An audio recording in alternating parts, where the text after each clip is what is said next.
Okay, to review, last class we discussed three prehistorical sites, right? Including Göbekli Tepe, Jericho, and kind of Hoyak.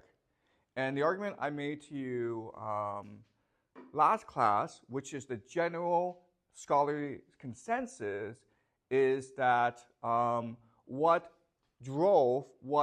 compelled the transition to agriculture was the religious beliefs of the people at that time, okay? So it was humanity's religious impulse that drove our transition into agriculture. What I will show you today, okay, my argument to you today is that this religious impulse, this need for religion, this need to understand why we are here today and what we must be doing and where we're going, it's always been there, okay? In fact, religion is what makes us fundamentally human. And to prove this case, I'm going to talk about Ice Age cave paintings. So I asked you to look at these cave paintings that we found all around the world, okay, that go back 30,000, 40,000 years. And as you can see from those pictures, they're beautiful, right? And they're extremely creative, artistic. And so I want to look at three questions about the cave paintings today. First of all, how were they painted? They didn't have the technology we have today, so how did they paint these cave paintings? Second question is, why did they do this? Because when you're in a cave, it's very dark, it's very cold, and it's very hard to breathe. But they spent days in there painting them. So why did they do that? Okay, that's the second question. And the third question is, and the hardest question is, what do these cave paintings represent, or what do they mean? So the first caveat, the first thing I want you to be aware of is that there's absolutely no agreement on any of these questions. Cave paintings is something that we have a lot of around the world, but there's very little evidence as to what they are, what they represent, and how they were painted. So there are a lot of guesses, okay? And the case that I will present to you today is my own personal interpretation based on my research and my understanding of the evidence. But please be aware that there are many different interpretations, and the evidence is extremely unclear about many of these things, okay? So let's start. The first thing you need to understand is that for most of human history, it's been very cold, okay? So the Ice Age only ended about 12,000 years ago, and we've seen a general warming of the planet, which has allowed us to adopt agriculture. But before then, we're basically living on a very cold planet. Now, the history of humanity is this. 300,000 years ago, we came into being in Africa. But because the world became very cold about 100,000 years ago, that meant a scarcity of resources. And that forced us to seek food and resources elsewhere. And so that drove our movement into Europe, which then drove our movement into Asia, and then across the Bering Strait, remember, because this is all ice, right? Into North America and into South America. And then from Asia, we went down to Australia, okay? So we basically colonized the planet.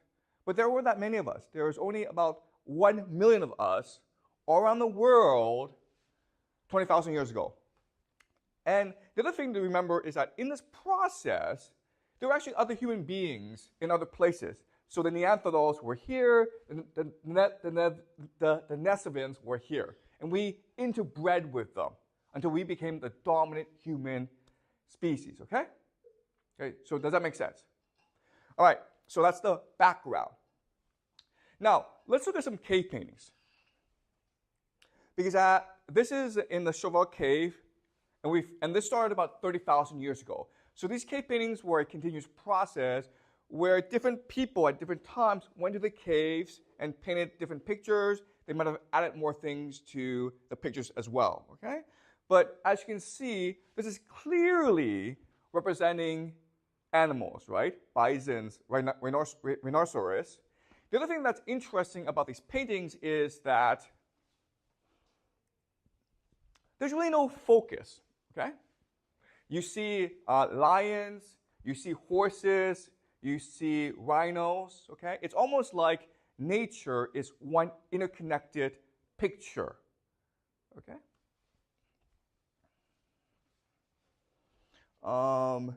These are lions, okay?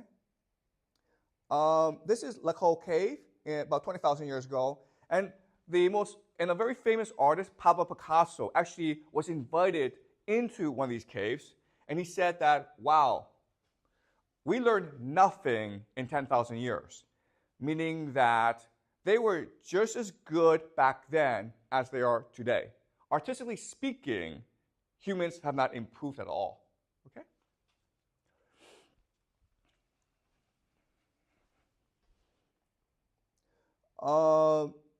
So these are horses, okay? This is Altamira, Spain, which goes back to 34,000 BCE. And you can see that they're not looking for a realistic depiction of animals, okay? They're trying to imagine the natural world in their own way. Okay, so now the question then is, okay, how did they paint these pictures? So first of all, they mainly use red and black. Okay? Red came from ochre, which is a type of clay, and black comes from charcoal. Okay, so that's the coloring they used. Inside a cave, it's very dark, so they had to use lighting, okay? So what they did was they got some animal fat and put fire on it, okay? So they could see some of the caves, but not all of them, okay? And then, so now the question is, why did they paint these pictures? And a lot of the clue is this. A lot of the clue is where we found these paintings. And we found these paintings in a very special place in the cave. We found these paintings in the cave, the section of the cave where the acoustics was the best, the sound was the best. So what this means is we're fairly convinced that these paintings were part of a ritual which included music, because we found musical instruments as well, flutes, okay? So in other words, we think that these paintings are like Göbekli Tepe, which is like maybe now and then these hunter-gatherers would come into this cave for a religious festival where there's music, dancing, okay? And they are watching these paintings together. So these paintings are part of a religious festival. In other words, these paintings are not about art. It's really about religion. It's expressing the religious beliefs of the people at that time. Okay? So does this make sense, guys? All right. Yes? So what is their belief? So I just see that drawing cows and animals, but what does it imply for belief? Okay, so I'm going to answer the question, what are the beliefs right now, okay? All right. So again, no one knows what their beliefs are because they wrote nothing down, okay? They are pre-literate. We can't go back in time and talk to them, okay? So we have to use our imagination. So let's imagine that we go back in time to this time. It's very cold, and our memories have been wiped out, meaning like we've lost the knowledge of today. We've lost science. We've lost what we learned in biology class, okay? So my first question is, we're in this world, and what are things that amaze us or make us wonder or make us in awe? what are things that capture our imagination? Okay? Meaning, like, we see these things and we're like, oh my God, God must exist because there's no way I can explain what happened. What are these things that we would see and we would be surprised by, marvel at, basically be in awe of? What are things about our life that amazes us? What's the first thing that we can think of?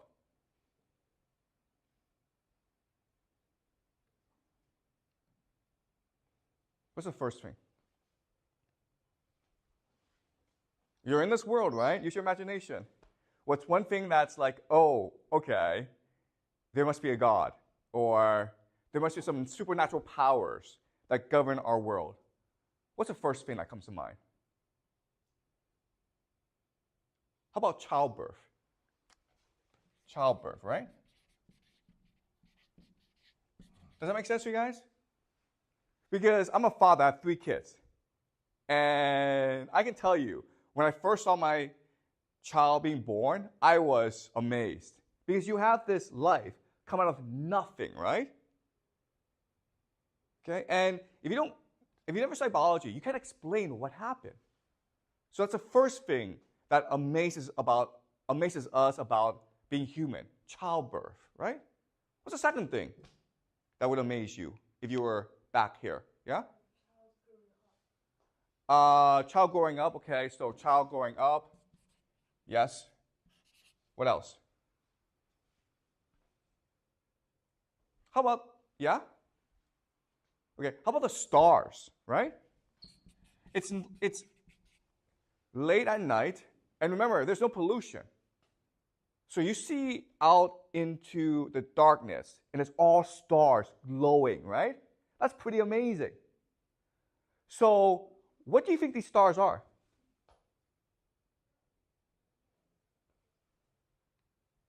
You're staring out into outer space, right?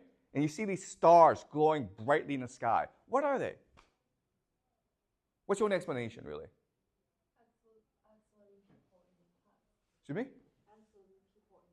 Okay, possibly, okay? Possibly souls or other worlds, okay? Planets, worlds.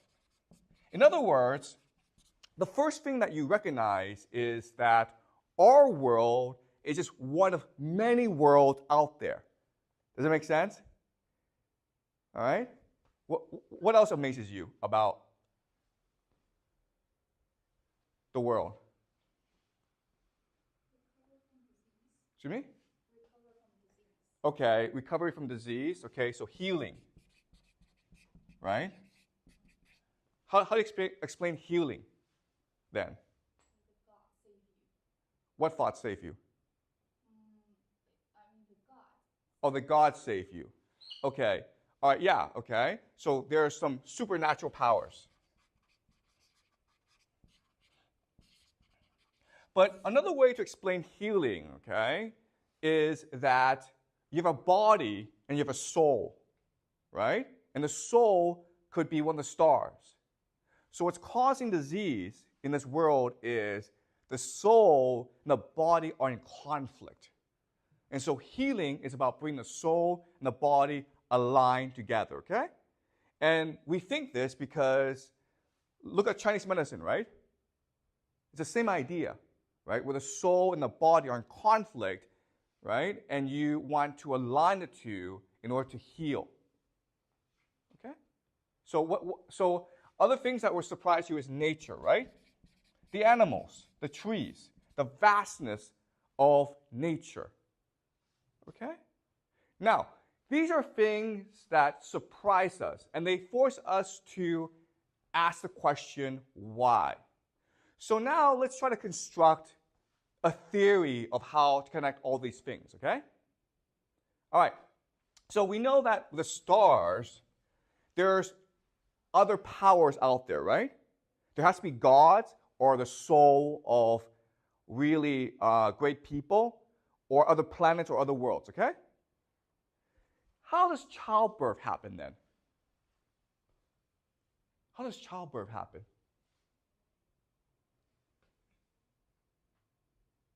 What is the womb?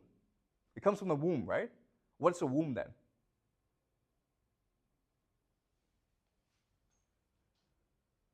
A portal, a door, right? So what the womb is a portal that the soul comes from another world into our world. Does that make sense? Then how do people return to the other world? If the womb is a portal that allows souls to come into our world, how do these souls return to their world again? But what do they do in death? How do we, so people die and then? Burial, thank you. Do you understand? So this is symmetry, right?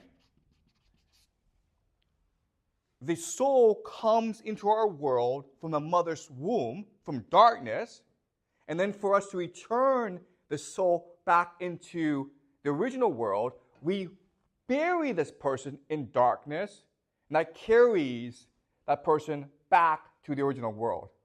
Okay, does that make sense? Okay, so this is probably the simplest explanation for how life and death works. Okay?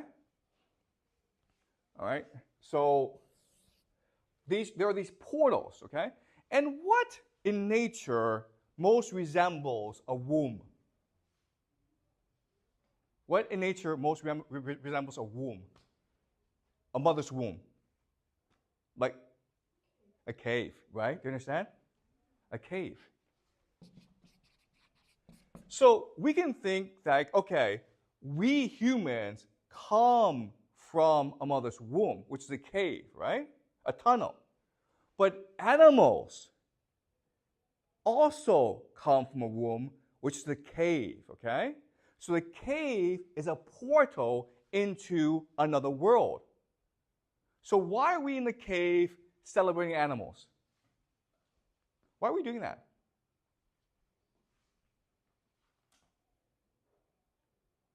Why are we in a cave celebrating animals? What are we really doing? We respect what? We respect their soul. And what else are we doing? And why are we respecting their soul?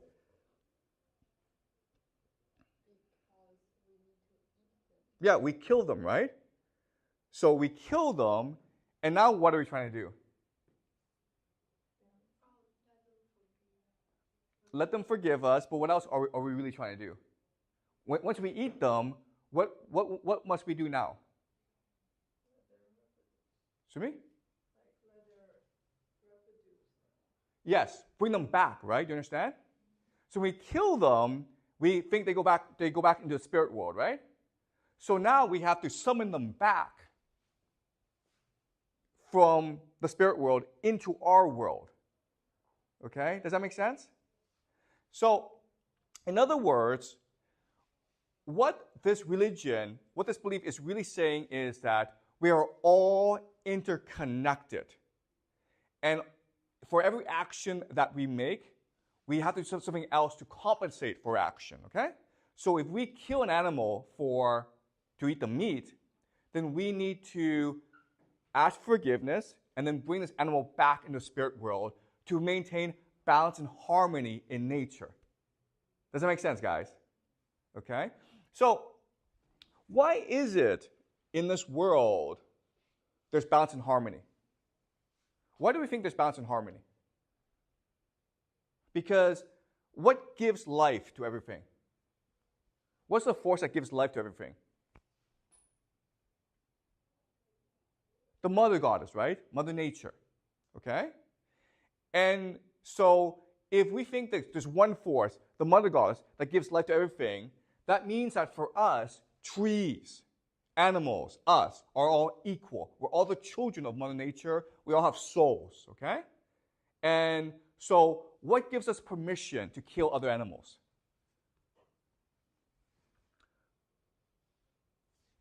Why are we allowed to kill other animals? The other animals are our brothers and sisters, right?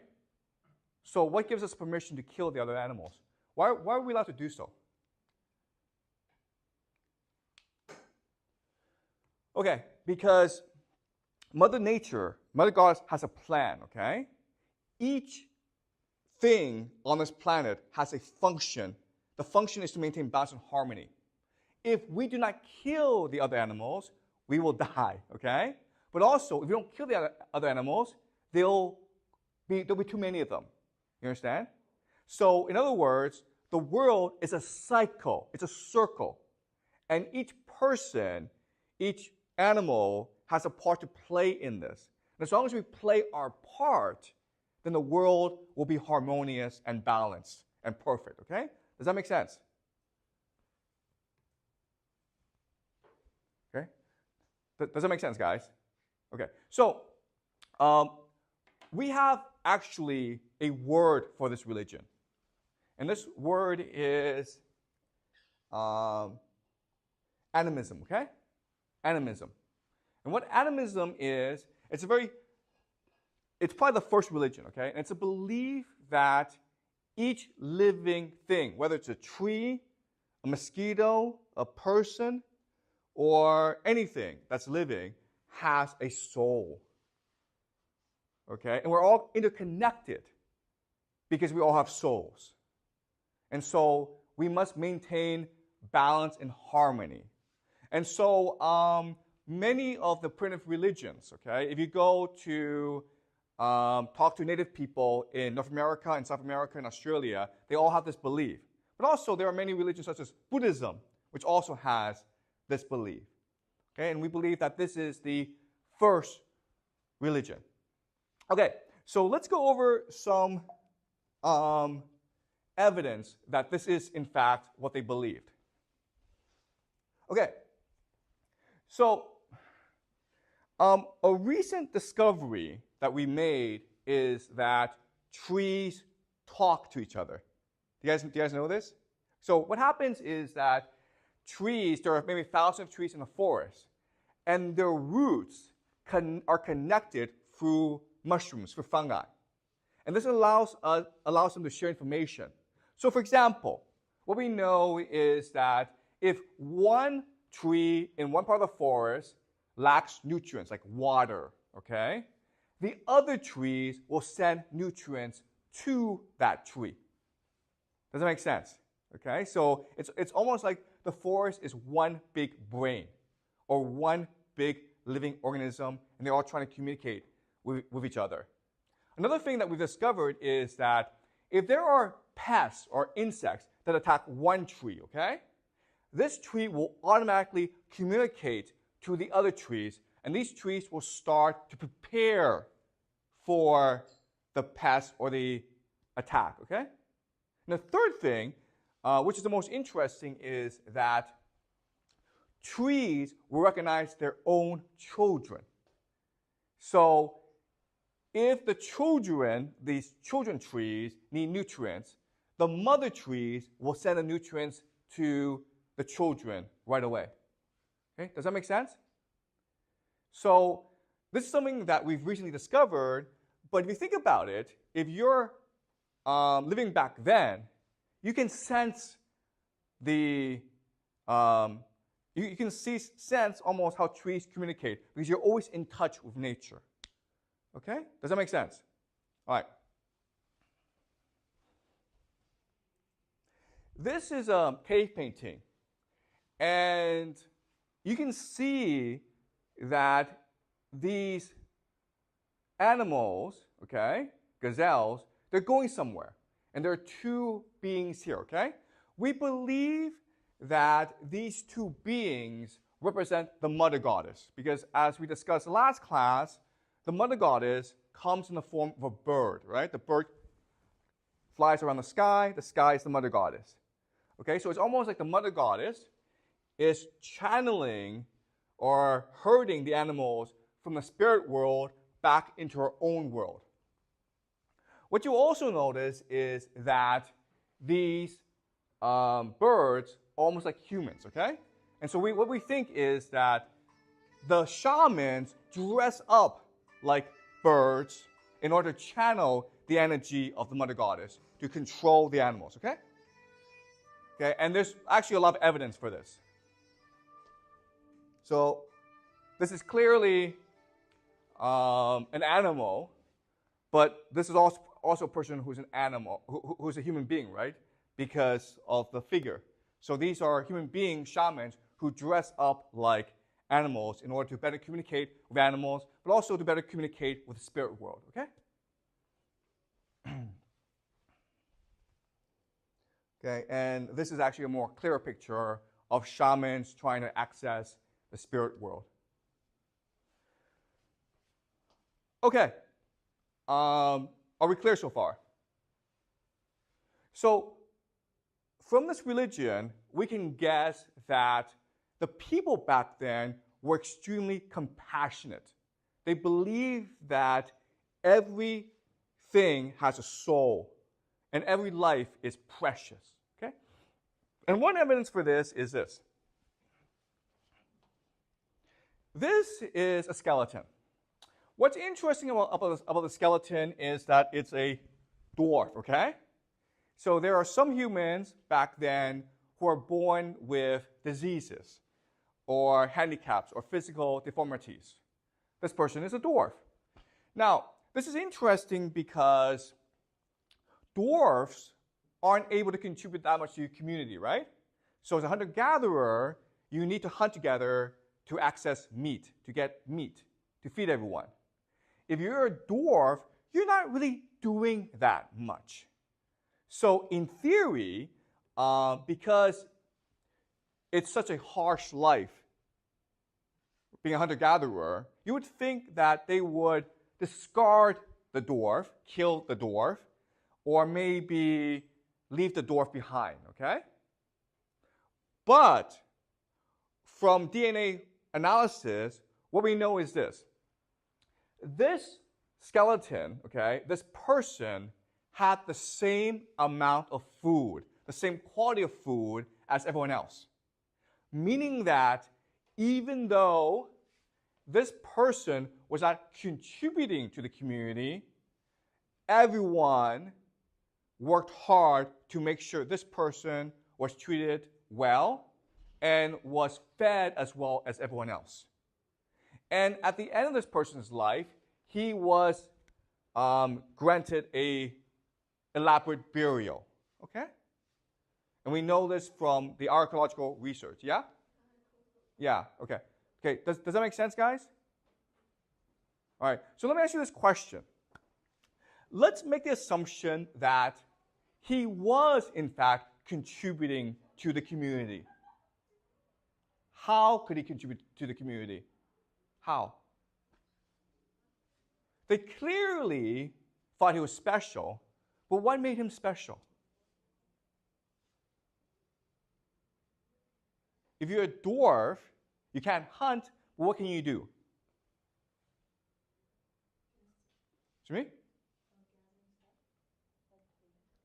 Okay, okay, but what else can you do besides food? Why would they think he was a special person? What could he do that others couldn't do? Yeah? Maybe like do paintings or other religious acts. Thank you. Okay. So maybe the religion back then is that everyone is special. Everyone's the same, right? So if you're different, it doesn't mean you're less special. It means you're more special. It means that the mother goddess has given you a special power. And maybe this power is to communicate with the spirit world, okay? So maybe the cave paintings, as you say, were done by people like this, who were in a constant state of meditation with the spirit world. And that's what inspired him to create the cave paintings, okay? Because clearly, if you look at the cave paintings, they were done by a special mind. And if you're a dwarf, you clearly see the world in a different way. And being a dwarf, it makes the most sense to be a shaman, not only because people think you're special, but because you can invest the time into meditation, into religious practice that enables you to communicate with the spirit world, okay? Does that make sense? Okay. And not only that, But what we found is that there are many burials like this, okay? So this is a passage from The Dawn of Everything, which is a fantastic book, okay, by David Graeber and David Wengrow. They're both anthropologists. And this is a fantastic book, okay? But this is a passage from the book.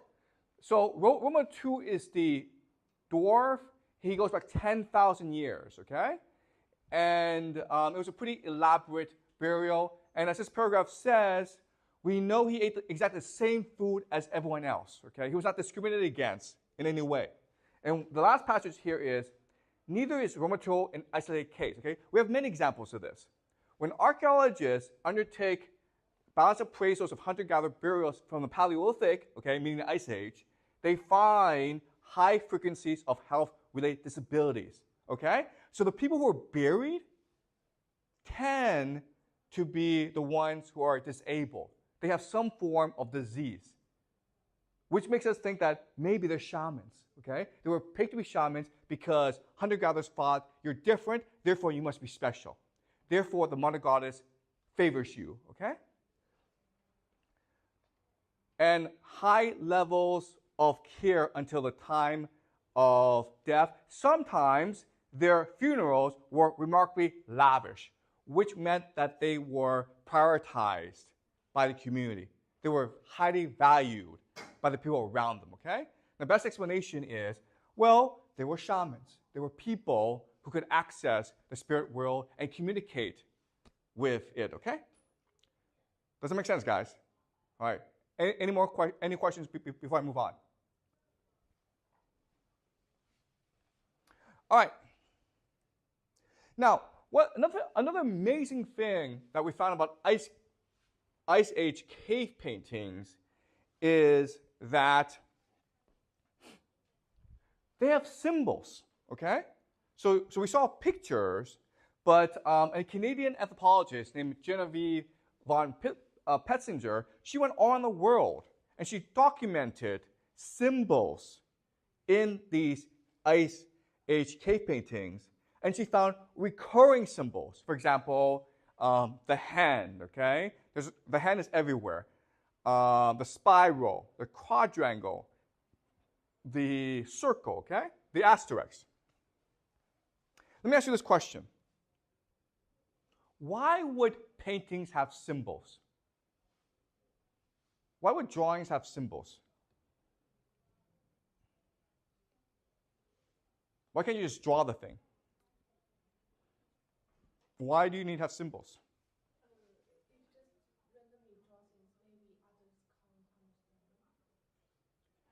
Okay, so you're right, okay? So we think that this is a written language, okay? It's one of the first written languages, which meant that back then, they actually had the ability to read and write, okay? So maybe this is a common language. What are some other possibilities?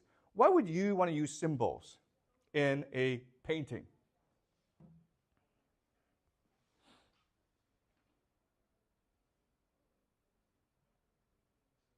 To keep the content mystery. Excuse me? To keep the content mystery. To keep the content mysterious. Okay, that's interesting. Okay, to keep the content mysterious. And so where do these symbols come from? To keep the content mysterious, right? You have these symbols and their secret signs. Where are the secret signs from? Some group created. I know, but where do they believe they got the signs from?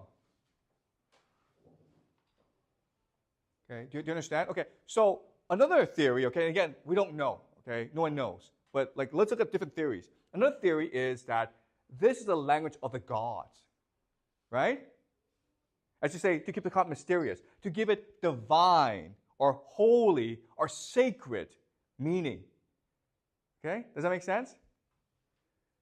Okay, what are some other possibilities? Or maybe they just have to save time. Because I don't know, like drawing a symbol can save time, but like rather than drawing a whole bunch of pictures. Yes, exactly, okay. Yeah.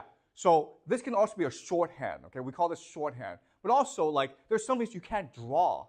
For example, love, or energy, or repetition, or balance, harmony, cycle, right? These things you can't draw. So you have to represent them using symbols, okay?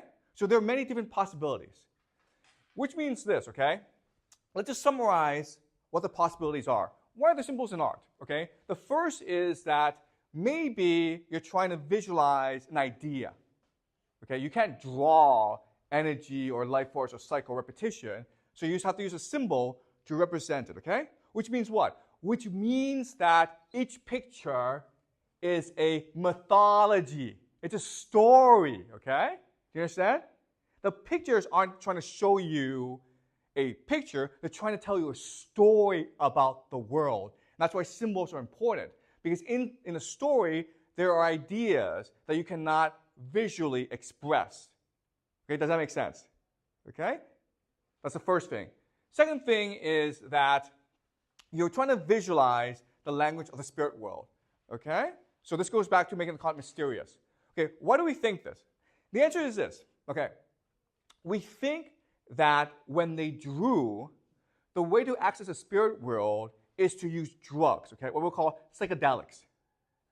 So, in other words, there are certain plants that if you drink, okay, it makes you see things. And the things they see are, in fact, the symbols, the geometric signs. So, in other words, they went to the spirit world, or they think they went into the spirit world, and then they're just trying to express the language of the spirit world, okay? Does that make sense? All right, so this is a complicated idea, okay? But I want to introduce this idea to you, like how we perceive or how we understand reality. So for most of human history, we thought that, oh, reality was just reality. And we are just trying to see reality, okay? Reality is something that you must see. And then along came a philosopher. And he's a very famous philosopher. I want you to remember the name. But his name is Immanuel Kant. Okay? And he is considered the greatest philosopher who ever lived, Immanuel Kant, German. And his idea is this. His idea is that reality is not something that we experience or we see. Reality is something that we imagine, that we create with our mind. An example he uses is time and space. Okay? The idea of time, like 1, 2, 3, 4, it does not exist in nature. It doesn't exist, okay? It's something that our minds made up. So our reality is something that we imagine every day. Okay? Does that make sense? Now, what's really interesting is that Immanuel Kant was writing maybe over 200 years ago, okay? And today we have a new science called neuroscience. Okay? Neuroscience is the study of the brain. And what's really amazing, okay, and we will discuss this in future classes, is that neuroscience has confirmed Immanuel Kant, meaning that we now know that the brain imagines reality, okay? It projects reality. Does that make sense? So what drugs do is they change the structure of your brain so that you see a different reality. Okay, does that make sense, guys? So that's what drugs do. And so when they see a different reality, maybe they're seeing symbols, okay? So that's the second thing about symbols in art. Now, the last thing is these symbols are mysterious, right? And mystery makes things sacred and divine, right? So back to childbirth. Childbirth is something that back then they couldn't understand. Therefore, they have to believe that childbirth is sacred and divine, and therefore, women are sacred and divine. Because only women are able to give birth. Men are allowed to give birth.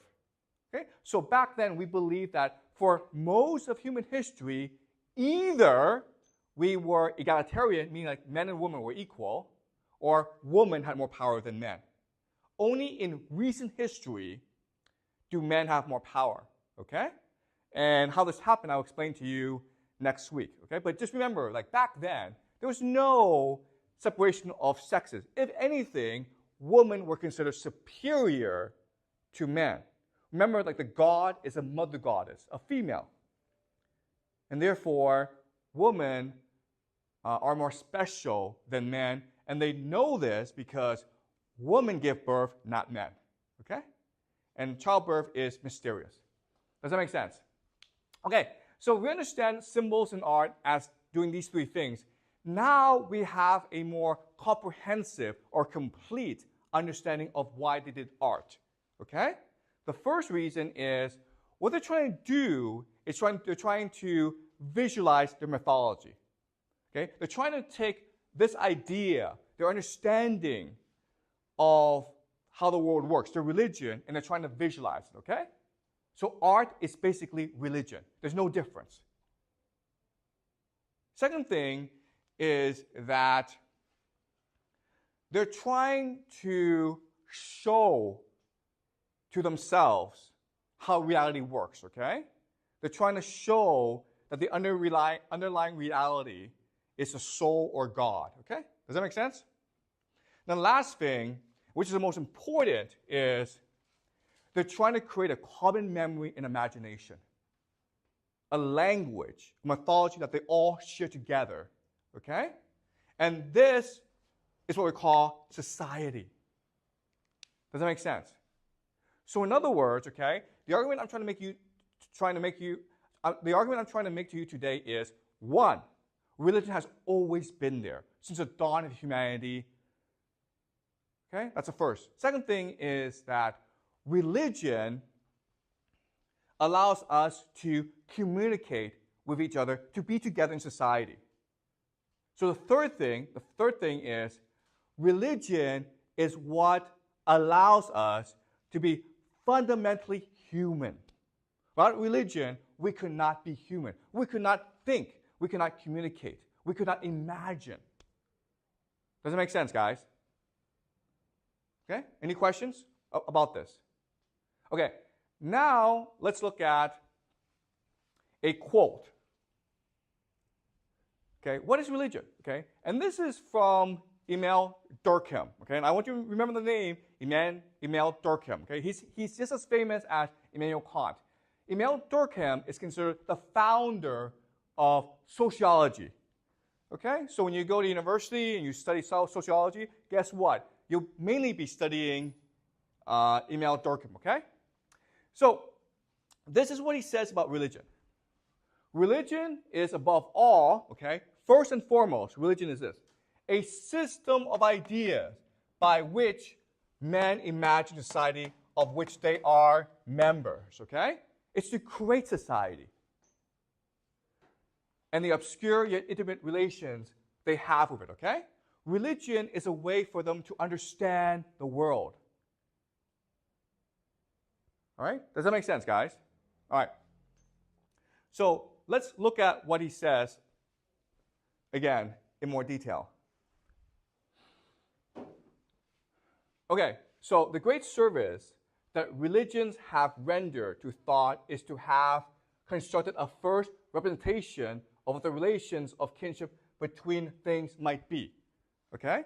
So what this is saying is that religion allows us to construct an understanding of the world.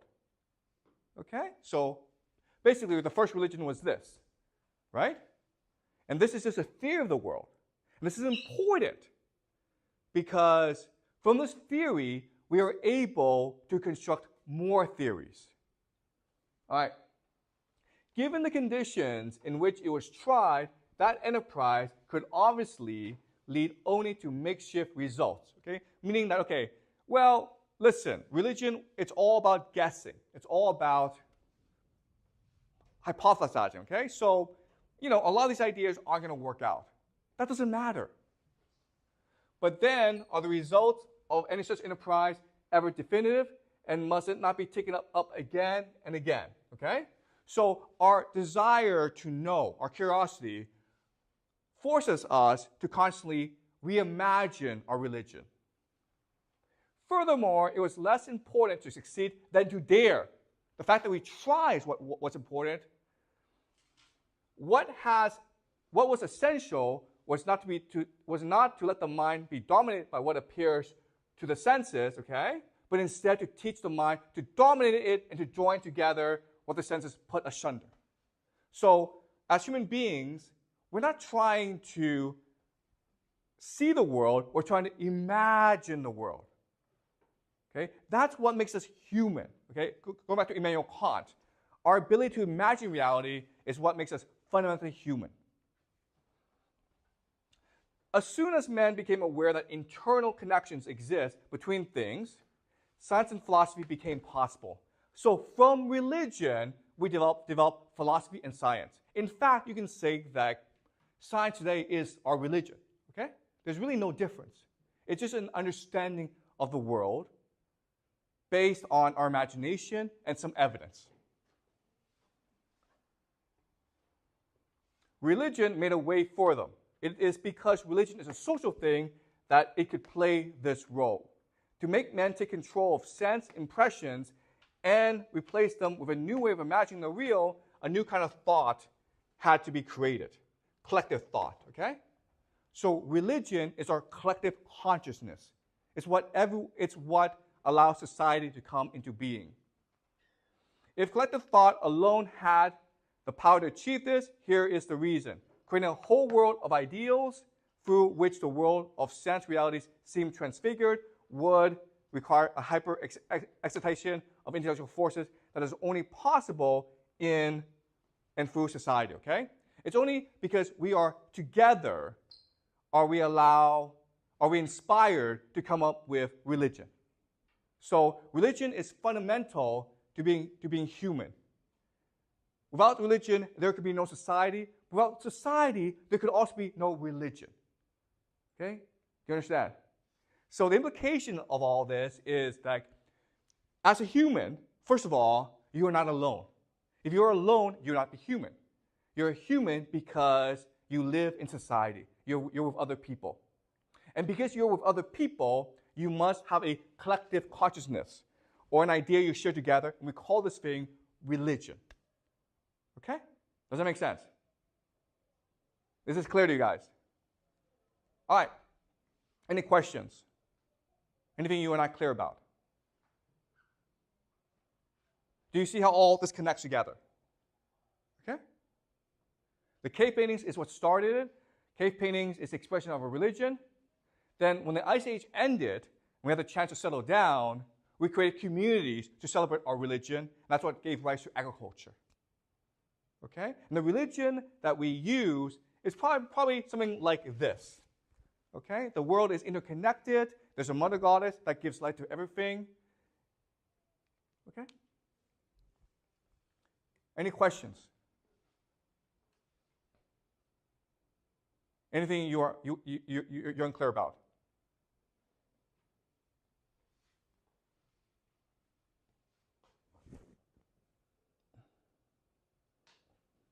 Yeah? Back then, well, is there like only one God, or is there like lots of different gods for different like careers? Like, because now we have different gods for everything.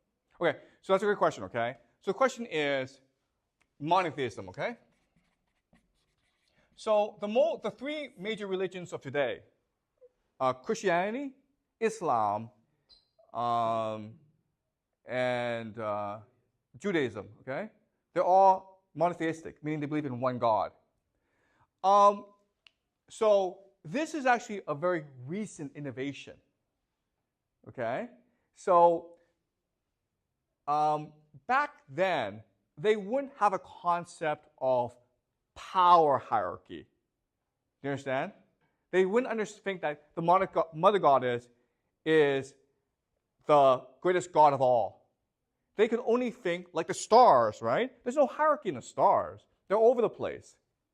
Okay? So maybe the mother goddess gives birth to our world, but maybe there's another god that gives birth to another world, okay? So they wouldn't think in terms of hierarchy. We think in terms of hierarchy today because of monotheism. But back then, they wouldn't think so. Okay? Does that make sense? So maybe today you can think of a pyramid, okay? There's people at the top. But back then they would think like it's a river. Okay? We're all part of the river. It's a cycle. It just goes in circles. And there's no differentiation or there's no power hierarchy. Things go wrong when there's conflict inside this river, okay? When people don't do things they're supposed to be doing. Okay? So, and these things are what? What are things that defy the mother goddess or go against the mother goddess?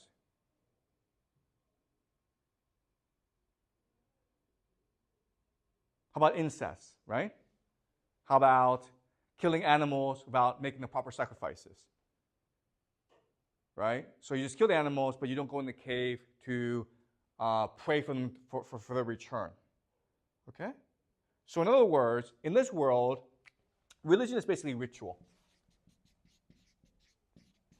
And this is something that we'll study next class, how religion is just ritual. Okay? Just habits and practices and actions. Any more questions? That's a great question, by the way. But monotheism is something that we will look at very closely in future classes. And it's very important because it's a basis for our society, okay? Any other questions? Yeah? You mentioned last class that we transformed to agriculture because of religion. Yes. But if a cave, you can also pray in a cave and it also serves the function of rituals, then why is it necessary to transform to agricultural society? But you can't live in a cave, though. Right? You can't live in a cave. You can only go there now and then. There's no oxygen in a cave. It's too dark. It's too cold. You can't live there. Right? So you're right in that, okay, if a cave were livable, they could build farms around that cave. Okay?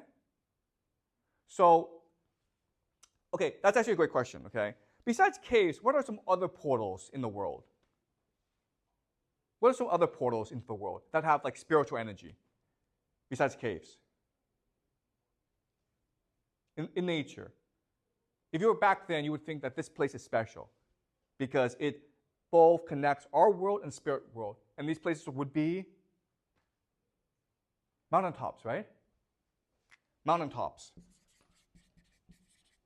Guess what? Göbekli Tepe was on a mountaintop, okay? Where else would there be portals? Rivers, okay? Rivers. Does it make sense? These are places that people would think are portals into another world, and therefore they are special. And we find that when they settled down and built agriculture, they did so on mountaintops and they did so around rivers. Okay? Does that make sense? But not caves, because you couldn't actually live in caves. Okay? Does that answer your question? Yeah, so basically, back to the Ice Age, people didn't live in the cave. You can't live in a cave. There's no food, and it's cold, and it's wet. Then where did they Great question, okay? Yeah, so they lived outside in tents. Oh, yeah, but not in the cave. No, you can't live in a cave. There's no oxygen. Okay? Any more questions? Okay, so your question actually makes me think of a point I want to end the class with, okay? So today we think that we are either economic animals or biological animals. Okay, so the person who introduced us, who introduced to us the idea that we are economic animals is Karl Marx. Okay, and his argument is that we are driven by our need to have money. Okay, and that's what we believe today, right? You're in school because you want to get good grades, so you can go get into a good university, and then you can go get a good job. Okay. Now, there are other people who believe that we are biological animals. And these are people are called evolutionary biologists. And they are inspired by Charles Darwin. So the idea here is that we are motivated by our desire to spread our genes, okay? So if I'm a man, I want to sleep with as many women as possible. Because if I sleep with as many women as possible, I spread my genes, right? But if you're a woman, you want to find a man who will be loyal to you, because the cost of child rearing is very high. Okay? Does it make sense? So, and we'll be discussing both these theories more throughout the semester. Okay? The argument I want to make to you today is that no, we are first and foremost a religious animal. We have the fundamental need to understand why we are here. We have a fundamental need to connect with everyone, okay? To connect with other people. But that does not mean that we are not economic and biological animals, okay? They all interplay together. Do you understand? So what we'll see later in the semester is that you might have a religion, but this religion is not meeting your economic and biological needs, then you have to either abandon the religion or change the religion, okay? But we'll also know that the economic need is not enough. You also need religion. So there is an interplay between economics, biology, and religion. Okay? And that's what drives human history. This is something that we will learn more about next week, okay? Sorry, next week. Okay? So, yeah, any more questions?